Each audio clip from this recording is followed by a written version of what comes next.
Today, we're diving into a tale that's about more than just music. It's a journey of survival, family, and breaking free from generational cycles. You won't want to miss this powerful narrative. Welcome to Drama Unfolded, channel for gripping stories that spark conversation. So before we get started, hit that subscribe button and join our community for more stories that inspire, challenge, and captivate. Let's get into it. Yeah, welcome to the podcast, Nate. I'm here for good. Hey, if you guys want it, let me know. Yeah, here we go. Detroit in the late 1980s was a city of stark contrasts. Economic decline, industrial shutdown, and neighborhoods fighting to survive. For young Marshall Mathers, this wasn't just a backdrop. It was the crucible that would forge his identity. Growing up in Warren, a working-class suburb near Detroit, Marshall experienced poverty that was more than just a financial state. It was a daily survival challenge. His mother, Debbie Nelson, was a young, struggling single parent, moving between apartments and fighting to keep food on the table. The neighborhood was rough. Constant moving meant Marshall attended multiple schools, never truly fitting in. He was often bullied, a skinny white kid in predominantly black neighborhoods, an experience that would later fuel his music's raw, authentic storytelling. These early experiences planted the seeds of resilience in Marshall. But they also left scars, the kind that doesn't fade with time. Every punch, every insult became a memory etched into his psyche, shaping the artist we now know as Eminem. Music became his escape. Hip-hop wasn't just a genre, it was a lifeline. Artists like LL Cool J, Rakim, and Big Daddy Kane showed him that words could be weapons, that personal pain could be transformed into powerful art. For Marshall, rap wasn't just about beats and rhymes. It was a form of survival, an outlet for everything he couldn't say in the moment. By 15, Marshall Mathers was immersed in Detroit's underground rap battles, where the stakes were more than just winning, they were about survival. Every verse he delivered was a blow against a world seemingly set on holding him back. His sharp wit and uncanny ability to dismantle opponents with words earned him a formidable reputation in the local scene. Yet, his journey was anything but easy. In an industry largely dominated by black artists, Eminem often faced skepticism about his place in the culture. He wasn't just fighting for recognition, he was fighting to prove his authenticity. Each battle became a proving ground, testing not only his lyrical prowess, but his right to be there. Time and again, he met the challenge head-on, cementing his presence and earning respect with every performance. At just 16 years old, Eminem became more than a rapper. He became a guardian, a protector, a parent to his younger brother Nate. Becoming a guardian at 16 isn't a choice, it's a calling. For Eminem, taking care of his brother Nate wasn't just a responsibility, it was a sacred promise he made to himself. When Nate was placed in foster care, Marshall saw a reflection of his own childhood vulnerabilities. The foster system wasn't just an institution to him. It represented a potential pathway to complete family separation. He was determined to prevent that at all costs. Financial challenges were immense.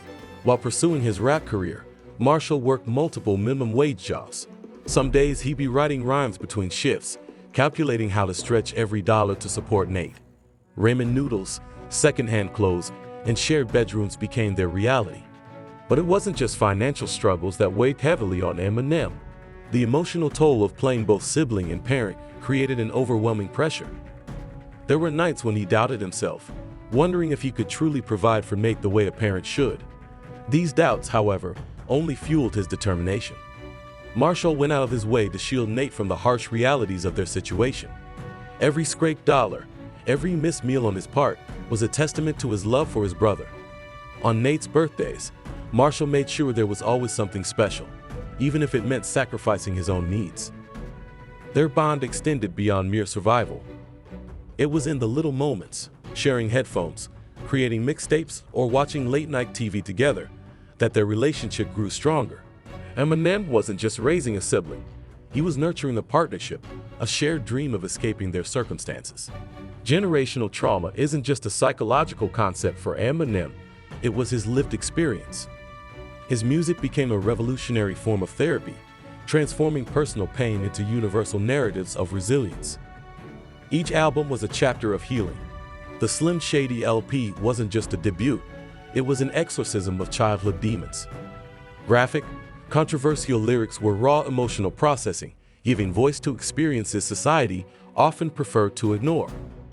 The Marshall Mathers LP took this rawness further, delving into the complexities of fame, family, and identity.